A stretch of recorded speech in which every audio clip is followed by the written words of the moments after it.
Aminado po akong hanggang ngayon nakakaramdam pa rin ako ng lungkot at bagabag dahil sa pinsalang idinulot ng Bagyong Pablo.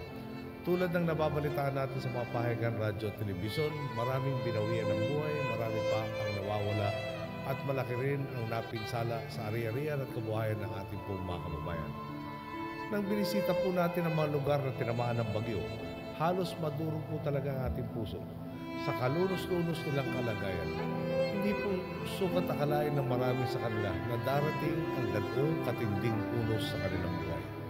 Sino man po ang makaranas ng ganoong uri ng trahedya talagang makakaramdam ng labis na pangungulila at kawalang pag-asa.